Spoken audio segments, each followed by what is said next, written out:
more consistently, as well as it forces him to have a much tighter punish game. Sorry.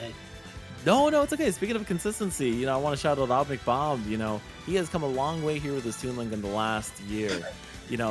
He went from I don't believe in Toon Link, I'm gonna switch to Sonic, to doubling back down on Toon Link and getting some phenomenal wins here in the last half of the year. He's quite the connoisseur of giblet throwing. I do say I have to approve that he's no longer a reversal bot and actually is, using all of his projectiles and hitboxes quite intelligently. It's gonna give Pharaoh a hard time here. I think he's gonna be caught by surprise, just like he was caught by surprise with Kool-Aid's first game against him, the Pichu. Yeah. I remember pronouncing that name. Kohai. Kohai? Yeah, Kohai. Kohai. Senpai and Kohai. That's right. Gotcha. Thank you so much. Right now, excellent ledge trapping. You got these theirs, the boomerang. As long as the Obmcbob keeps throwing out everything in the kitchen sink, Pharaoh's gonna have a hard time getting in. And that's the major thing about this is that because not only is Boomerang so good at catching Yoshi's short hop and catching his short hop as well as his short hop height eggs, but up B being frame I think frame 7 means that you can actually punish the -9 forward air on shield quite strongly, by the way. Whereas the other Link that does well, Young Link, has to take the stock way later with his up smash because his up smash is very nice. We got the double bomb and the snipe with the arrow. Pharaoh's not coming back. No double jump can save you from that. Bomb, nair, even the forward tilt. We're just starting these low percent combos, 41%. And he is playing like Pharaoh's worst nightmare here, just keeping up this damage. Yeah, there's a lot of awareness on Obmcbob, not only knowing to end his combos early so he doesn't give Pharaoh a chance to try to IDJ out of it, and, at least, reset the situation, if not, reversal. But he's also utilizing this character's, quite slept-on meaty frames on his moves to try to cover that space. So, he's using a lot of, short hop up air and just letting that linger out. He'll even use, last hits of fair and nair, just to try to cover this space to make it awkward to play a floaty or more swordy-esque game that Pharaoh kind of likes playing in the zoner matchups that don't have the best range. Right? Looks like Pharaoh's going for a snipe of his own as well. There we go with the bomb, throws it out. And then the windbox of it actually saved him. Pharaoh misspacing the up air. And now Obmcbob with a great little ledge trap right there. The forward tilt coming out. And the up B securing that second stock. Pharaoh having to just brush his beard and be like, okay, all right. I see your game.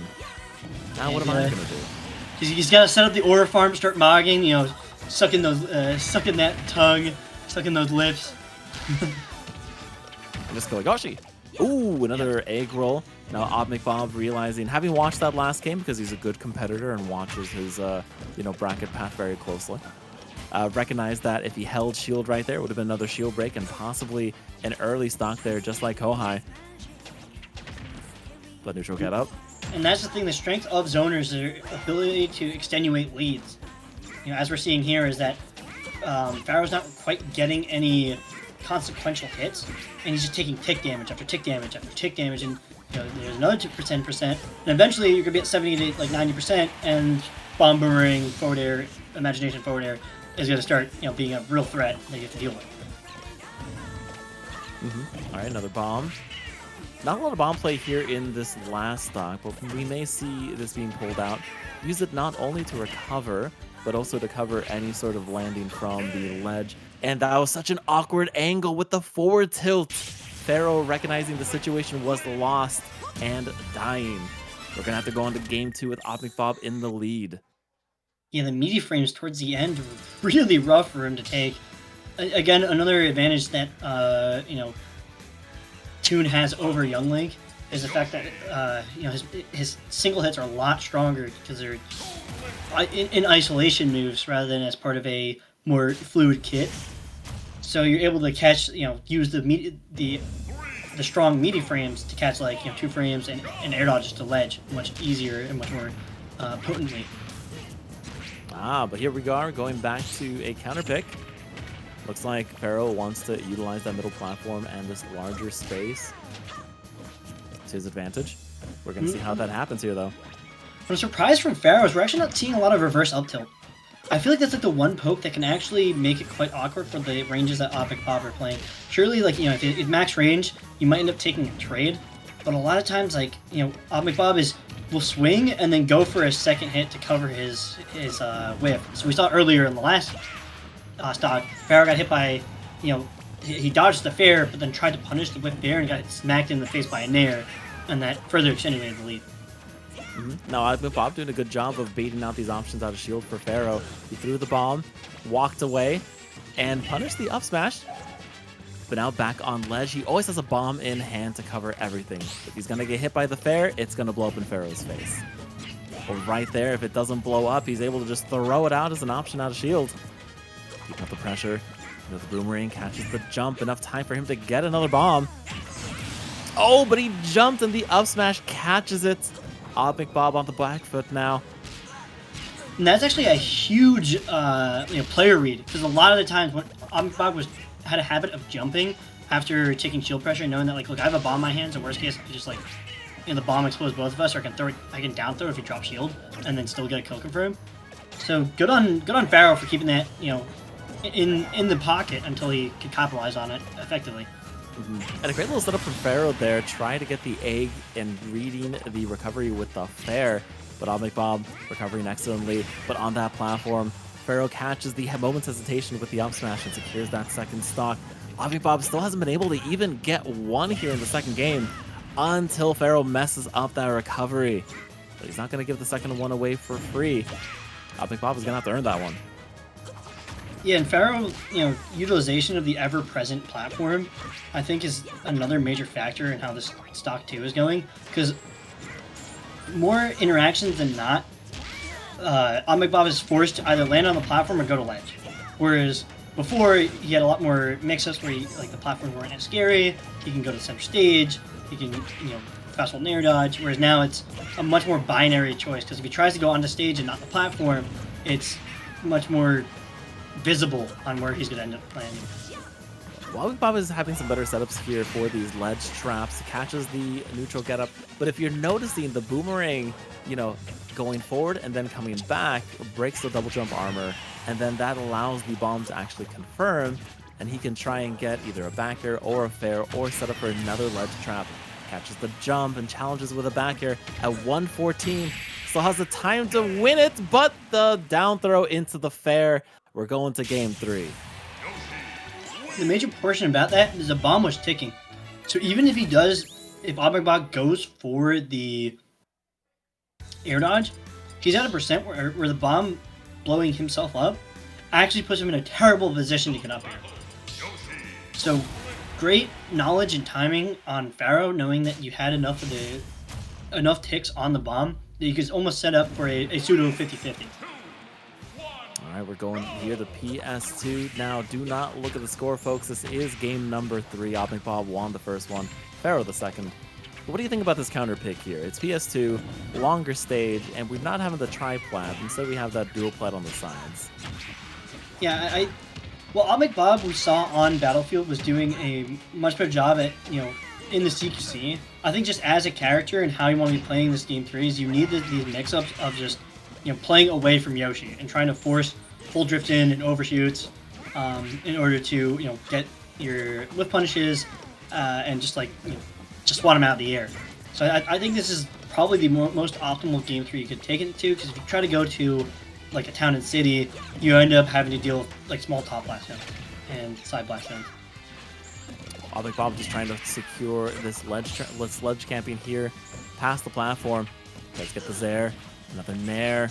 How does he land? Oh, throws out the bomb, and Pharaoh narrowly avoids it, but he's not able to get the kill, except the down B comes out. And he's a little pop-off there with these repeated up airs, being like, hey, this is how I'm going to kill you next. Yeah, just like Egyptian kings, Pharaoh brought a new world wonder. What a punish, using down B of all things, parry down B to anti-air, rising back air. And boomerang. Another boomerang. The bomb. And, you know, kept him in shield long enough to get the grab. Now we're setting up for the ledge trap. But the ace are coming out as well. Pharaoh realizing that he also has to cover his landings from ledge. Taking a page out of Obmcbob with those bombs. huge forward air to get opened up by. Surprised it did not amount to way more percent. Nobody catches the landing back with an up smash. Pharaoh losing his first stock finally. Oh, but the hero spin. It's unsafe on shield. Neutral get up. SDI's out. Bit of a scramble there at ledge, but we're back to neutral. Obmcbob worse for wear though at 95%. After all that, only 15% on Pharaoh. Not terribly good for a trade. Yeah. We also had a weird spot, like 119 is a floaty. It's mainly gonna be, I think, forward tilt, getting your kill confirms. I think back hit of up tilt sends a little bit too high. Maybe it's the inverse. I always get their scalings wrong. So that's another move that is taken out of the equation in terms of anti-airs you have to deal with. Another down B securing that second stock. Obmcbob can't be getting caught like that out of shield here. Another down air unsafe. That may be the game right there, but no. Pharaoh not committing to that out of jumps. Yeah, but the skin of his teeth does not fall to that last up air. Oh, no. Here we go. Oh, okay. Manages to make it back, and now another fair rolls in. Pharaoh maybe going to try and catch another out shield option. Gets the grab. Setting up here. Another bomb. Oh, what a risky air dodge right there. Just one up tilt is going to get another up air confirmed. We do have the bomb. Obmcbob throws it out, but he misses the confirm into the back air. Ooh, yeah. These are panic rolls happening right there. Pharaoh's going to catch one of them soon. Wow, bomb uppy. Forgetting what Link he's playing, going for the Young Link combo, and actually pays dividends, because now he no longer has to deal with all that rage, so he can start surviving stray hits again. But again, it's like one stray hit he just bought himself. Just bought himself 71%. He has to be so careful, though. If Pharaoh is just going to swing back recklessly, that could be it just right there. Trying to do the anti-air with the up smash. He has another opportunity, has even upped this percent. Boomerang into it. Nobody gets grabbed. He has to recover high. Another bomb. Oh, another up beep. Going past the ledge. And no! The back air shield pokes. What a nail biter here in game number 3. Pharaoh securing it with just shield poking, and Obmcbob being like, oh, man. Actually, it was bringing that back. It was the fact that because Bear doesn't auto shield, he actually ended up dropping his shield too early. Oh, no. That's so unfortunate. Yeah, that's... the worst part is you're a character with one of the stronger up Bs out of shield. So, like, it's just that habit of, like, even in this game, like, I think of all skill levels, there's just, like, certain moves kind of have this, like, hypnotic effect, where, like, you think, like, oh, okay, the full thing's not going to connect, or I can drop shield now. And you end up dropping, like, a hit or a couple frames too early, and you still get clipped. We saw it there. I think we saw it a couple times earlier.